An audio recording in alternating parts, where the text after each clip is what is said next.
My professor said I was wrong in front of the whole class. But when I proved him wrong, everyone turned against me. All I did was ask for fairness. But somehow I became the villain. When Professor Howard handed back our test papers, everyone in the lecture hall started flipping pages, checking scores, whispering quietly. The usual post-exam chaos. I smiled when I saw my paper, until I didn't. I had scored 82. Normally I'd be fine with that, but something felt off. My essay question, the one I'd spent 2 sleepless nights perfecting, was marked wrong. The rubric on the syllabus clearly said it was worth 20 points, and I'd nailed every requirement. Still, there it was, a red cross and a big fat 0. I checked it 3 times, comparing it to the notes he'd given in class. I wasn't being defensive or arrogant. I just knew that answer was right.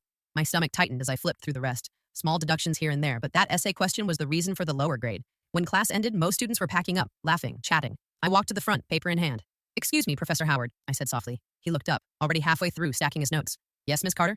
"There seems to be a mistake on my test," I said, pointing to the essay question. "You marked this wrong, but according to the rubric..." Before I could finish, he cut me off with a sigh. "Grades are final unless there's a factual error." I'm sure I graded it fairly. A few students who hadn't left yet turned to look. My cheeks flushed, but I kept my voice steady. "I think this might be exactly that, a factual error. Could you please take a quick look?" He frowned, took my paper, scanned the paragraph, then set it down. "I see what you're referring to, but your argument wasn't fully supported by evidence.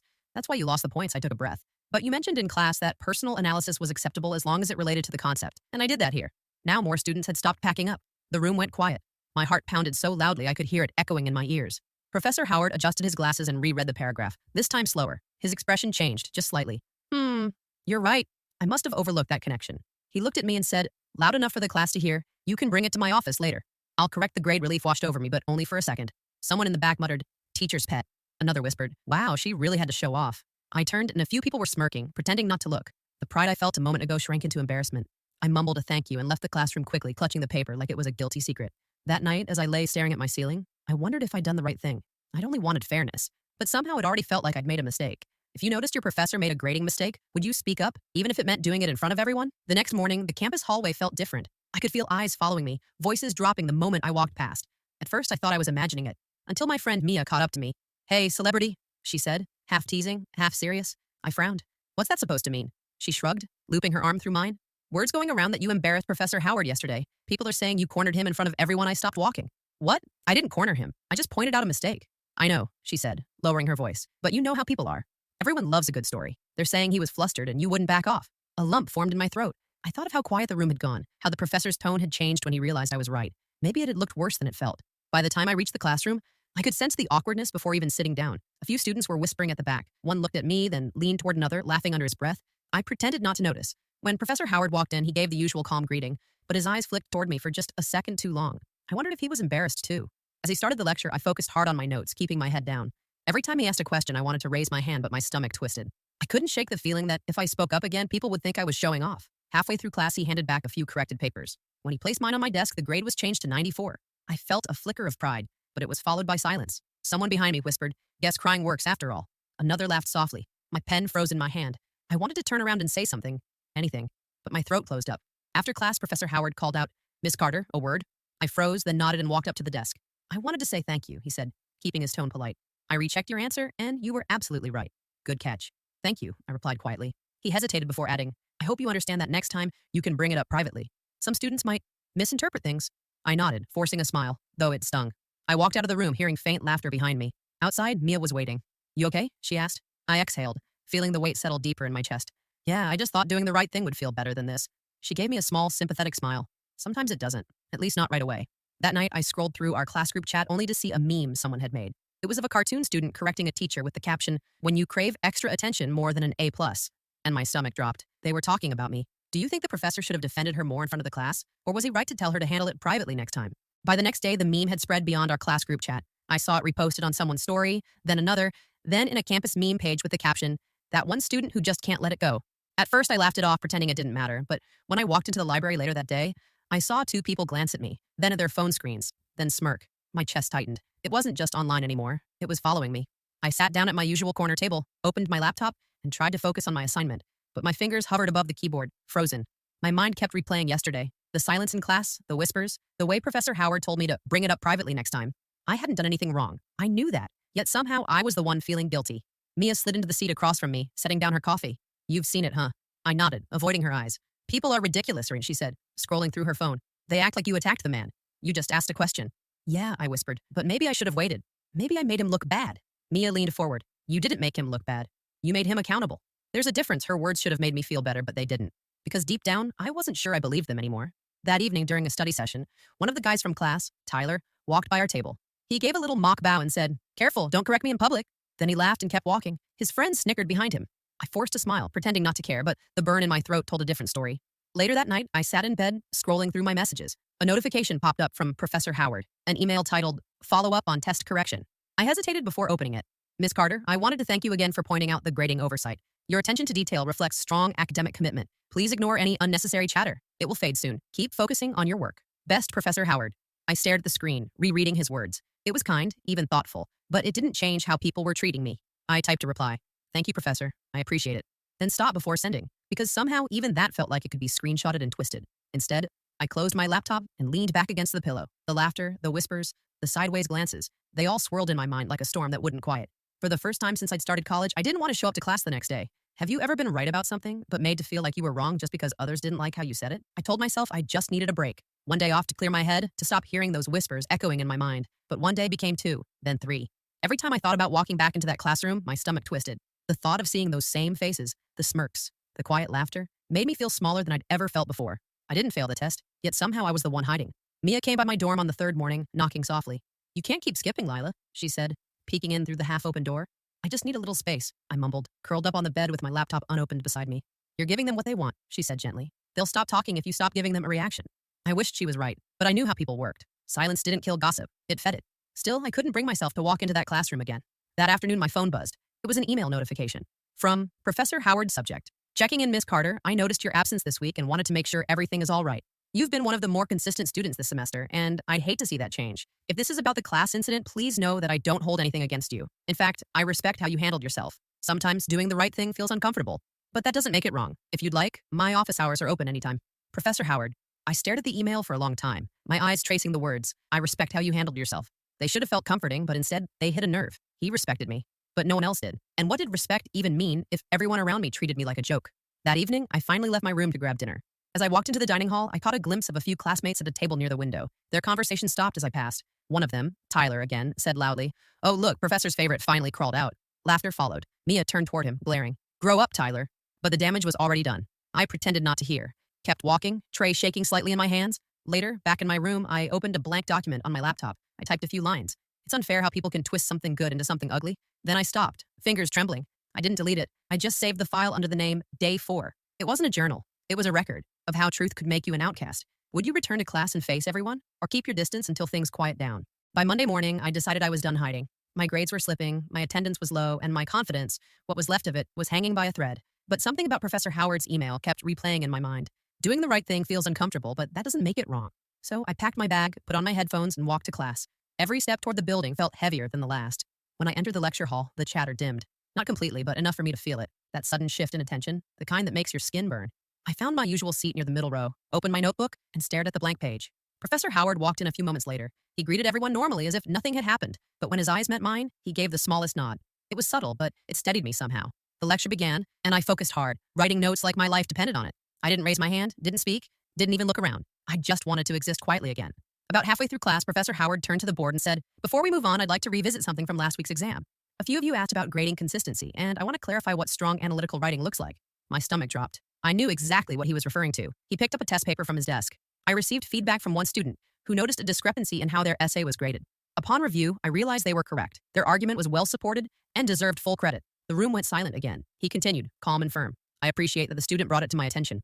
That's what higher learning is about. Questioning, discussing, improving. So for anyone worried about speaking up respectfully, that's not disrespect. That's engagement." He didn't look directly at me, but everyone knew. I felt heat rise to my cheeks. But this time, it wasn't shame. It was relief. Still, I could sense a few stares, a few whispers. Tyler leaned back in his chair and muttered, "Guess we got schooled." But this time, it didn't sting as much. When class ended, I started packing up quickly, but then something unexpected happened. One of the quieter girls from class, Jenna, walked over and said softly, "Hey, that was really brave what you did." I probably would have just let it go. I blinked, surprised. "Thanks. Honestly, I almost did." She smiled faintly. "You shouldn't have to feel bad for being right." Then she left before I could respond. For the first time in weeks, I walked out of that classroom without wanting to disappear. Do you think the professor handled the situation the right way this time? Or should he have apologized more directly to her? For a few days after that class, things started to quiet down. The whispers faded, the stares softened, and the meme finally stopped circulating. I wasn't invisible again. Not exactly, but the air around me felt lighter. Even Tyler seemed to lose interest. He still made little jokes sometimes, but they didn't hit as hard anymore. Maybe people had just found someone else to talk about, or maybe they'd realized the drama was old news. Then, on Thursday, an email notification popped up that changed everything. From Professor Howard.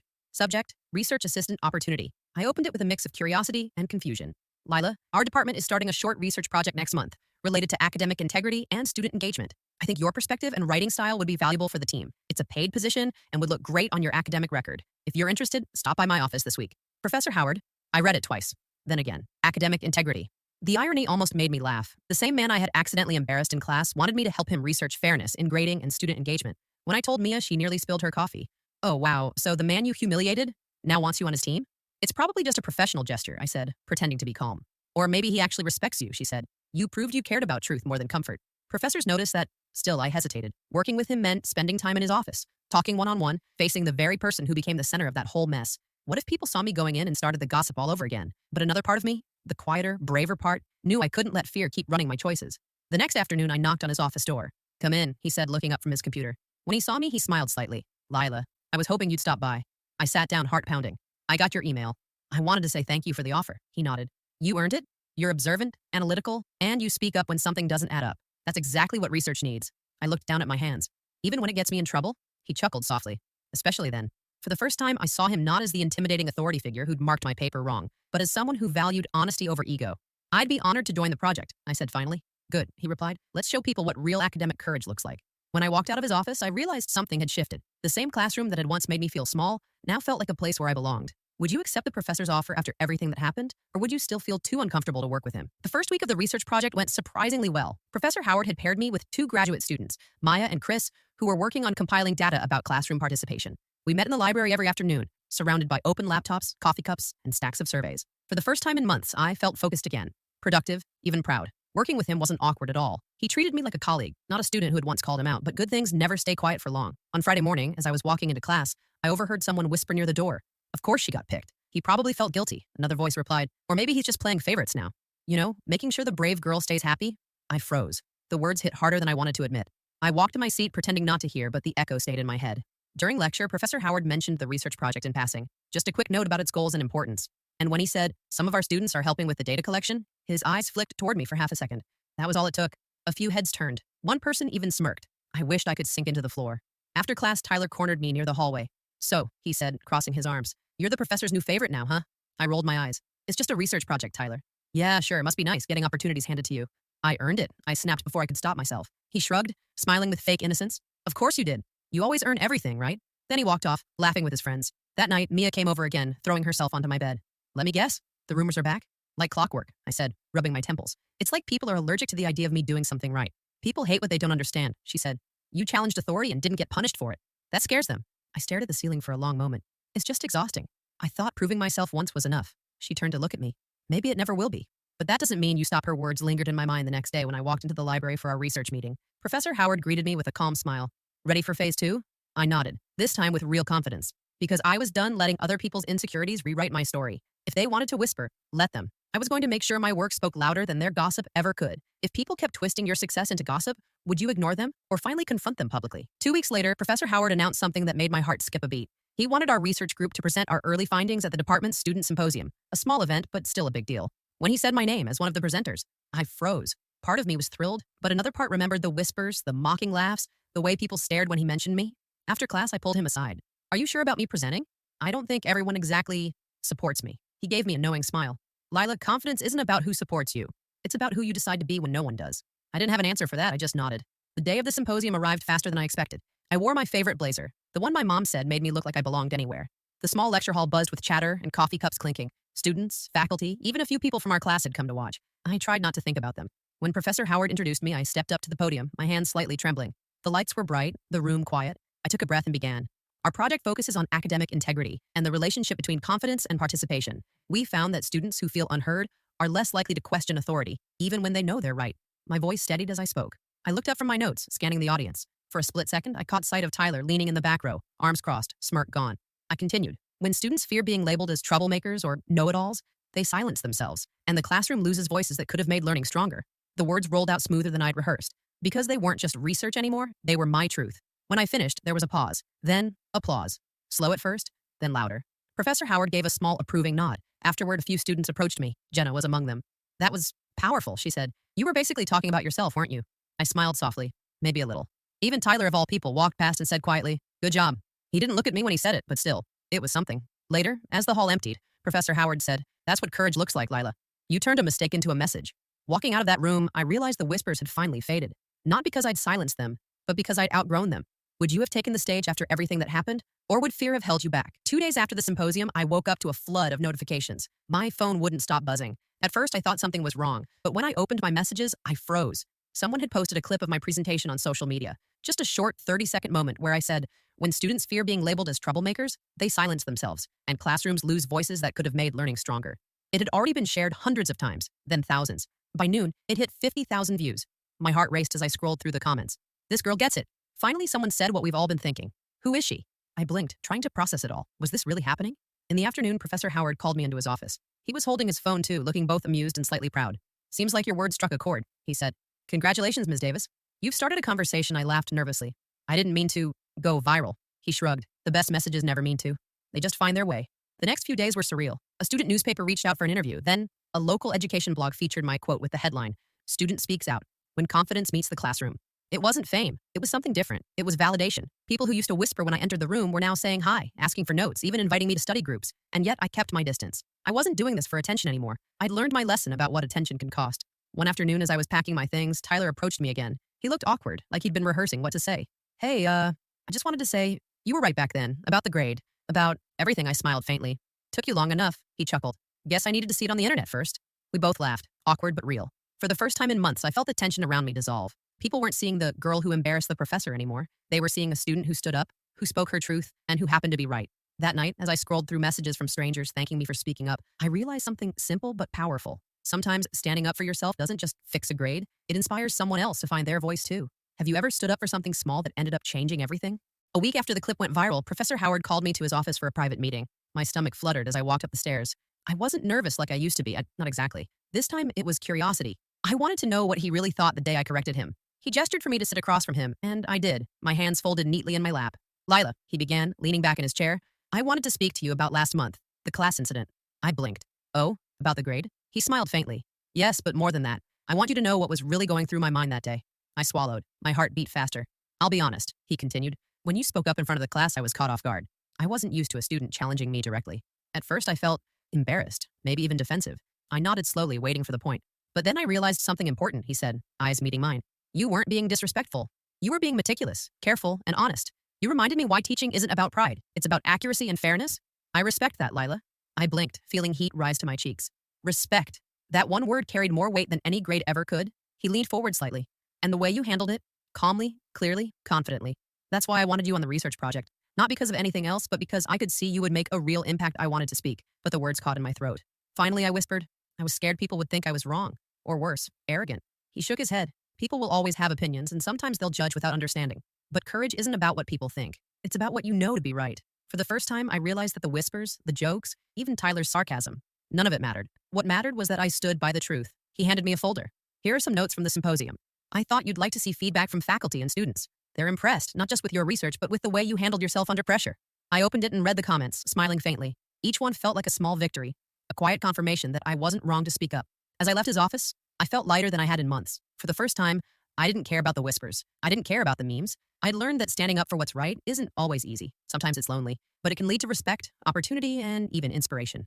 Outside, the campus seemed brighter. Students passed me, chatting, laughing. I walked with my head held high, and for the first time since that exam, I didn't feel like the girl who embarrassed her professor. I felt like the girl who had spoken her truth and changed the story. Have you ever stood up for yourself and been judged for it, but later realized it changed everything for the better?